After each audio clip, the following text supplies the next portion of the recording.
नमस्कार, मैं रचना शर्मा चढ़ती कला टाइम टीवी देख रहे हैं सभी दर्शकों का स्वागत करती हूं। आप देख रहे हैं हरियाणा के विशेष समाचार।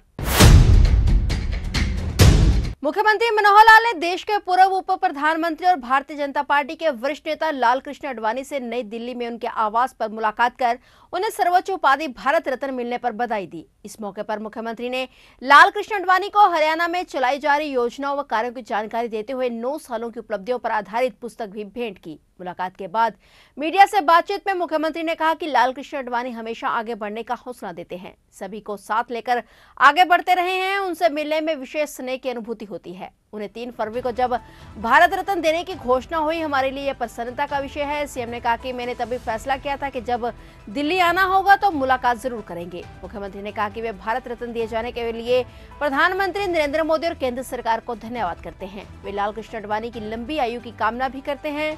उन्होंने कहा कि देश की बड़ी हस्तियों में आडवाणी जी के साथ साथ प्रधानमंत्री और राष्ट्रपति ने, चाहे कर्पूरी ठाकुर जी, नरसिम्हा राव जी, चौधरी चरण सिंह, चाहे डॉक्टर स्वामीनाथन जी हों, हर महापुरुष की अपनी विशेषताएं हैं। देश निर्माण में उनका जो योगदान रहा है उनको ध्यान में रखते हुए उनकी पहचान की गई और पहचान करने के बाद सम्मानित करने का फैसला लिया गया है। उन्होंने कहा कि 1 महीने में भारत सरकार ने 5 विशेष विभूतियों को भारत रत्न दिया है। यह बहुत सराहनीय कदम है। हर विभूति की अपनी विशेषता होती है। एक बात स्पष्ट रूप से ध्यान में आती है कि यह सब किसी भी व्यक्ति के देश के प्रति जो योगदान होता है उसकी पहचान कर सम्मानित करने का विषय है। यह राजनीति से ऊपर उठकर निर्णय किए गए हैं, जिसके लिए मैं बहुत प्रसन्न हूं और इसके लिए प्रधानमंत्री और राष्ट्रपति जी को धन्यवाद करता हूं। इसके लिए नई पीढ़ी को भी प्रेरणा मिलती है। अच्छा काम करने से सम्मान जरूर मिलेगा। मुख्यमंत्री ने कहा कि भारत रत्न देश के प्रति संबंधित व्यक्ति के योगदान को देखकर दिया जाता है। प्रतिभा खोज में जातियां नहीं बल्कि काम देखा जाता है। चाहे जाति कोई भी हो, उल्लेखनीय कार्य के आधार पर ही चयनित किया जाता है। वहीं संसद में श्री राम मंदिर को लेकर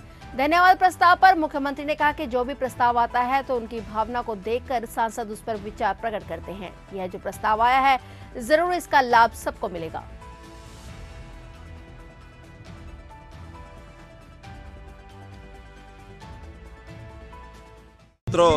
मेरे लिए बहुत ही ये हर्ष का विषय है। बड़ा मन में एक बहुत ही भावनापूर्वक मैं अपने विचार उद्धृत कर रहा हूँ कि आज यानी आदरणीय आडवाणी जी जो हमारे राष्ट्रीय अध्यक्ष रहे, उप प्रधानमंत्री रहे, देश के होम मिनिस्टर रहे, यानी कब से भारतीय जनता पार्टी को, बल्कि जनसंघ के समय से जनसंघ को लेकर के और बाद में भारतीय जनता पार्टी और यहाँ तक जैसे देश के सब कार्यकर्ताओं को साथ लेकर के आगे बढ़ते रहे। एक उनको मिलने के बाद आनंद जो आता है, आज मुझे आनंद की अनुभूति हुई है। और जब उनको 3 तारीख को भारत रत्न का एक उनको सम्मान किया गया, वो भी एक बहुत ही हमारे लिए प्रसन्नता का क्षण था। मेरे मन में कई दिनों से विचार चल रहा था कि मैं जब भी दिल्ली आऊँगा तो उनको ज़रूर मिल के आऊँगा। आज मैंने उनके दर्शन किए, उनको सम्मानित किया और प्रभु से उनकी लंबी आयु की मैं कामना करता हूँ। बहुत स्वस्थ मन से वो सारी बातचीत भी, थोड़ी बातचीत की, ज़्यादा नहीं, लेकिन उनके भाव जो मन में थे, उनको एक संतोष का भाव था।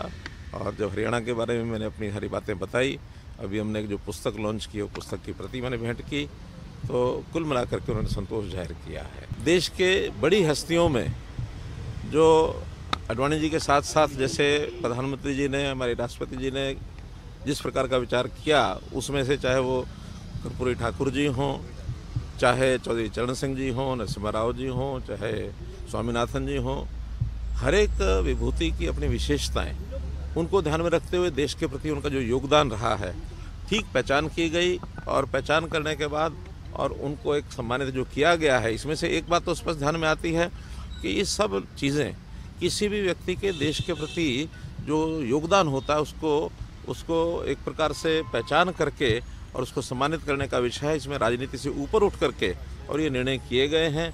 मैं इससे बहुत प्रसन्न हूँ।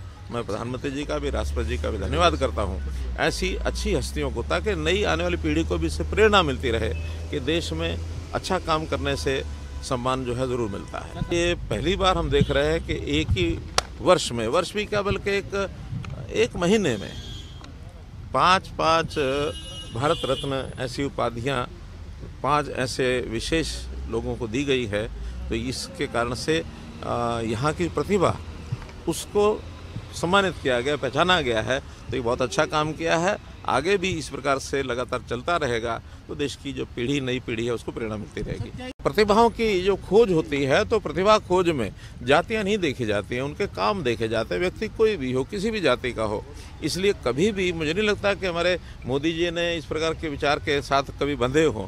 उन्होंने कभी जाति पाति देखी नहीं है। कास्ट बेस्ड पॉलिटिक्स ये तो बिल्कुल ही देश में कभी स्थापित होनी नहीं चाहिए, बिल्कुल हानिकारक है। जो लोग कास्ट बेस्ड पॉलिटिक्स को सोचते हैं वो अच्छा नहीं करते हैं। कि संसद में जो भी प्रस्ताव आता है उसको, उसकी भावना को देख करके स्वाभाविक रूप से जो मेंबर पार्लियामेंट हैं वो उसमें अपना विचार प्रकट करते हैं और जिस प्रकार का एक धन्यवाद प्रस्ताव ये आया है, ज़रूर उसका लाभ जो है वो सबको होगा। दिल्ली हरियाणा का लगभग केंद्र है, इसलिए हम तो हरियाणा के काम करने में भी दिल्ली आते रहते हैं और जब यहाँ आते हैं तो स्वाभाविक है अपने नेताओं से, आदरणीयों से मिलते जुलते हैं और उसमें से जो भी समसामयिक राजनीतिक बातें होती हैं उस पर विचार होता है। और जो परिस्थितियाँ जिस प्रकार की हैं, खास करके अभी होम मिनिस्टर से मैं मिला हूँ तो कल हमने विचार में जो 13 तारीख को किसानों का एक दिल्ली कूच का जो एक प्रोग्राम बनाया है उसमें शांति बनी रहे, उसकी व्यवस्थाएं ठीक रहें, इस प्रकार की सारी बातचीत उसमें मिलती है।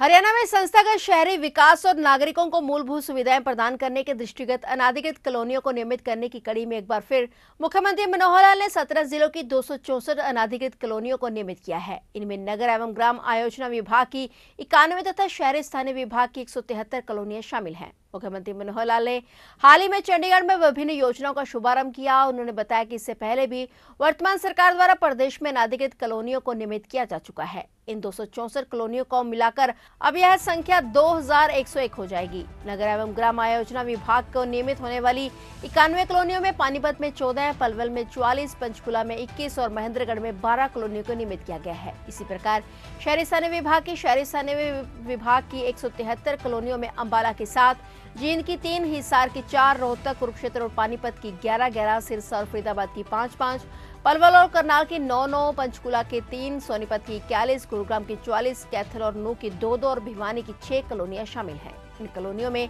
नागरिकों को मूलभूत सुविधाएं जैसे कि सड़कें, सीवरेज, जलापूर्ति और स्ट्रीट लाइट उपलब्ध करवाई जाएंगी।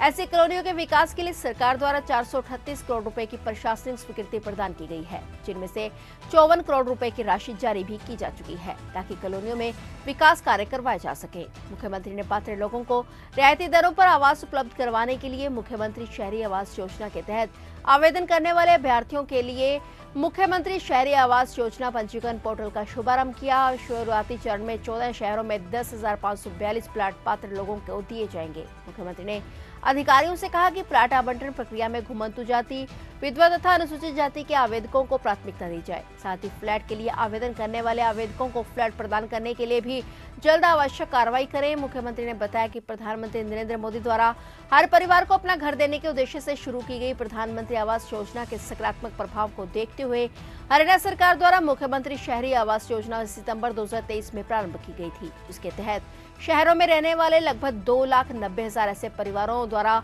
घर के लिए आवेदन किया गया था जिनके पास अपना घर नहीं है और जिनकी वार्षिक आय 1,80,000 रुपए से कम है। इसमें प्लाट के लिए लगभग 1,51,000 तथा फ्लैट के लिए करीब 1,38,000 लोगों ने आवेदन किया है। उन्होंने बताया कि मुख्यमंत्री शहरी आवास योजना पंजीकरण पोर्टल पर आवेदकों का आवेदन करते समय 10,000 रुपए की बुकिंग राशि जमा करवानी होगी। मुख्यमंत्री ने ये भी बताया कि प्रदेश सरकार ने बिजली का बिल बनाने का काम भी बिजली उपभोक्ता के हाथों में देने का निर्णय लिया है। ऐप का उपयोग करके उपभोक्ता स्वयं अपने बिलिंग शेड्यूल को द्विमासिक से मासिक में बदल सकता है और स्वयं ही अपने मीटर की वर्तमान रीडिंग दर्ज करके अपना बिजली बिल ऑनलाइन उत्पन्न कर सकता है। उन्होंने बताया कि इसी मोबाइल ऐप के माध्यम से उपभोक्ता अपने बिल का भुगतान भी कर सकता है। हम लोगों ने सुशासन की दृष्टि से कुछ नई स्कीम्स का लॉन्च किया है। कुछ काम पहले से जो चल रहे हैं उसी को आगे बढ़ाते हुए सबसे पहला अनऑथराइज्ड कॉलोनीज़ को अप्रूव करने का जो सिलसिला हमारा 17/8/23 में पहले फेज़ का शुरू किया था। लगभग 2000 से ऊपर कॉलोनीज ऐसी उस समय चिन्हित की गई थी जिनको अप्रूव करना है। आज मुझे बताते हुए खुशी हो रही है कि उसी क्रम में आज छठा फेज़, जिसके अंदर अर्बन लोकल बॉडीज़ और टाउन कंट्री प्लानिंग दोनों विभागों ने मिलकर के और 264 नई कॉलोनीज़ को अप्रूवल की लिस्ट में ये डाला गया है। इन कॉलोनीज़ को जैसे जैसे हम अप्रूव कर रहे हैं वैसे वैसे इनका इंफ्रास्ट्रक्चर उसकी भी एडमिनिस्ट्रेटिव अप्रूवल ये साथ साथ दे रहे हैं। अभी तक 438 करोड़ रुपए की एडमिनिस्ट्रेटिव अप्रूवल दी जा चुकी है, जिसमें से 54 करोड़ रुपया ये रिलीज़ कर दिया गया है। और इसी प्रकार से हम सब कॉलोनीज़ का एक योजना बना करके सारे काम को करते चले जाएंगे। ऐसे ही हाउसिंग फॉर ऑल के माध्यम से जो बेघर लोग हैं उनको पहले तो प्रधानमंत्री आवास योजना के अंतर्गत हमने योजना चलाई थी। अभी मुख्यमंत्री आवास योजना के अंतर्गत शहरों में अथवा गाँव में जिन लोगों के पास अभी भी मकान नहीं है और जिनकी आय 1,80,000 रुपये से वार्षिक कम है, ऐसे सब लोगों का रजिस्ट्रेशन किया जा चुका है। 2,80,000 ऐसे परिवार अभी तक मिले हैं जिनको प्लॉट अथवा फ्लैट इसमें सरकार सहायता करेगी। आज उसके पहले चरण में मुख्यमंत्री शहरी आवास योजना के अंतर्गत 14 शहरों में 10,000 प्लॉट्स ये अवेलेबल करा दिए गए हैं और वो आज से उसका रजिस्ट्रेशन ये शुरू कर दिया है। इस रजिस्ट्रेशन में सबसे पहले एक प्रारंभिक राशि 10,000 रुपया लोगों को जमा करा करके और जिस शहर में जो प्लॉट उपलब्ध हैं उनमें अपना प्लॉट चिन्हित करके वो रजिस्ट्रेशन करेंगे और टोटल ऐसी रजिस्ट्रेशन का समय अवधि 15 दिन के बाद इन सब शहरों के प्लॉट्स को और अलॉट कर दिया जाएगा और इनकी बैंकों से व्यवस्था करा करके इनकी शेष राशि बैंकों से दिलवाई जाएगी। सरकार अपना योगदान जो तय है वो उसके अंदर करेगा और जितना लोन मिलेगा वो सब 5 साल से और 15 साल 20 साल तक जितनी भी किस्तें वो बनाएंगे, किस्त जो भी इस प्रकार का प्लॉट होल्डर है वो अपनी तय कराएगा कि उसको मासिक कितनी किस्त देनी है, उस हिसाब से उसका वर्ष तय होंगे। इसी प्रकार पावर डिपार्टमेंट ने एक योजना शुरू की है। हमने पहले ही घोषणा की थी लोगों की डिमांड के ऊपर कि जो डोमेस्टिक कनेक्शन है उसके पावर के बिल अभी तक 2 महीने बाद बिल दिया जाता है। द्विमासिक बिल के आधार पर लोगों को पेमेंट करनी होती है। कुछ लोगों का मानना है कि इसको मासिक किया जाए, तो हमने उसमें पायलट प्रोजेक्ट के नाते 4 जिलों में पंचकुला, करनाल, हिसार और महेंद्रगढ़, जिसके कुल 10,70,000 कनेक्शन बनते हैं, इनके लिए 4 महीने के लिए पायलट प्रोजेक्ट शुरू किया है कि हर महीने अब ये लोग एक ऐप के माध्यम से फ़ोटो खींचकर अपने बिल की रीडिंग की अपने आप उसको डाल सकते हैं और उसका बिल प्राप्त करके और उसकी पेमेंट भी ई पेमेंट के माध्यम से वो कर सकते हैं। तो एक सुविधा जनता को ये हमने पावर डिपार्टमेंट की ओर से ये दी है। एक स्कीम हमारी जो चल रही है वो है दयालु।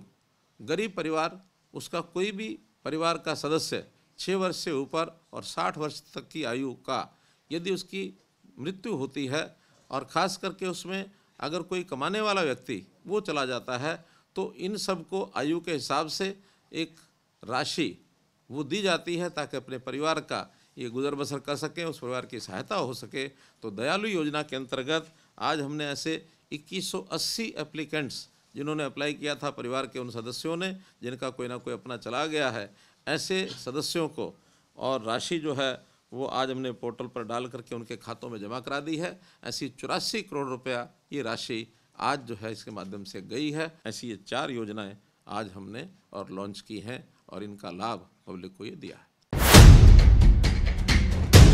तो ये थे हरियाणा के विशेष समाचार। और नए समाचारों के साथ फिर से हाजिर होंगे। तब तक के लिए देखते रहिए चढ़ती कला टाइम टीवी और अब मुझे दीजिए इजाजत। धन्यवाद।